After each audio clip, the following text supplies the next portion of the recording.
Well, tomorrow is Valentine's Day, and because of that, I want to talk to you about hearts, and your heart specifically. So this is going to be a little roundabout. I want to tell you my story, and a kind of a long development story of what happened in my life, and it's a bit of my testimony.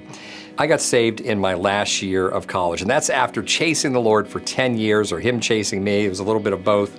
But I got radically saved, and I just gave Him my whole life, and I said, Lord, you can have it all, and I want to follow you. Everything I have is yours. You direct my life. All the steps in my life, I want you to direct them. And so I did that, but then, I didn't want to be poor. I was a business finance major, and I went into banking, and from corporate banking, I went into mortgage banking, and the money was good and then became very good. And eventually got to the point where in 1 month, I made twice what other people were making in a year. And for me, that was the straw that broke the camel's back, because I saw it was vanity of vanities, all is vanity. This does not feed my soul, and it never will. And right there, I can remember the exact moment sitting in a chair at home. I got a calling into ministry, and it was very clear.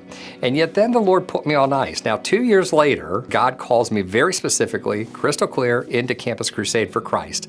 Now, this is after I said I would never join Campus Crusade for Christ, and you know how that story goes, right?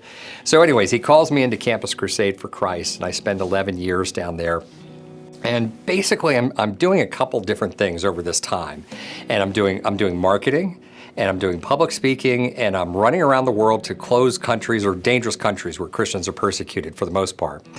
Yet I can't really make sense of this career path. I'm like, what is going on? So in year 10, 11, my support starts to fall apart. I am making very little money, and it's kind of the ramen and PBJ days. It feels like you're back in college all over again. But I'm in a career crisis. I had given my life to the Lord. I had given my career to Him. I had entrusted God with my career. And here I was, I'm in early 40s at that point, and I'm like, I don't get this. I have no direction. My time here is closing out. I don't want to go back to secular work. I love ministry, and yet there's no direction from the Lord. And so I was left feeling lost and anxious and probably even resentful. It was the woe is me tune, where I've given you everything, and what is happening here? I don't understand. Now, I also had lots of pride and ambitious. I tend to be driven, and I had this calling on my life. I had felt the Lord's whisper over the years. There was a calling on my life, and yet the manifestation of that whisper, of that dream, was nowhere to be seen. And at that point, I was sitting in a devotion at work, and this is just our team devotion. I can just remember to this day. And the devotion, I don't even know if it was centered, but what hit me was we talked about this one verse, and you've probably heard this one. And it's Psalm 84:10, and it says, "A single day in your courts is better than 1,000 anywhere else."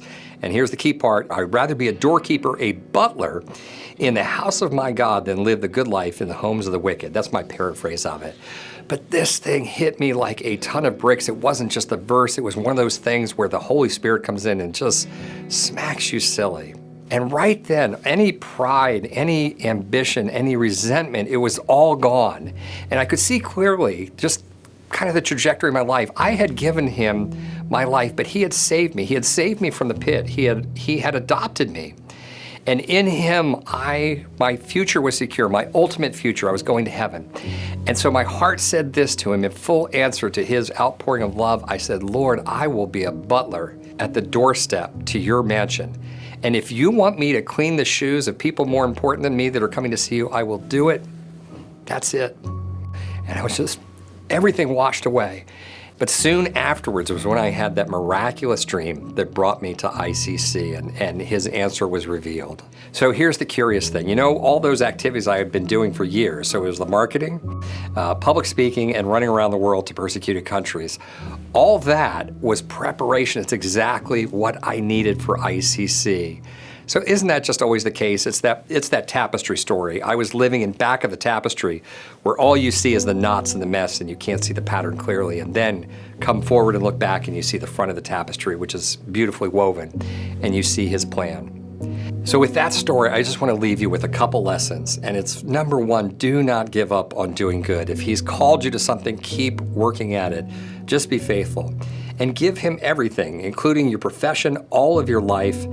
And above all, it's this, and that is that the Lord wants your heart in this life. And think of Matthew 13:44, that famous story where a man finds a treasure in a field, and he reburies that treasure, and he goes and everything he has, he sells, and he doesn't enjoy to buy that field. Now, most people think of that as a salvation verse. I always did, but I see it now. It's much more, and it's a lesson we have to learn over and over in life, because ultimately what the Lord is doing is taking all your worldly treasure, your little treasures that you have, and they're slowly converting. He wants to slowly convert them until he becomes the number one treasure, and the treasure above all else. It's not that you don't have other treasures, but he holds supremacy, and his treasure is the chief thing in your life. That's what he's doing in your life.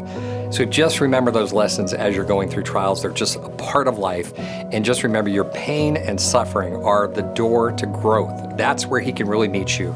And he's changing your life for the better. It sure doesn't feel like it when you're going through it, but trust him, he's good and he knows what to do with your life. God bless you.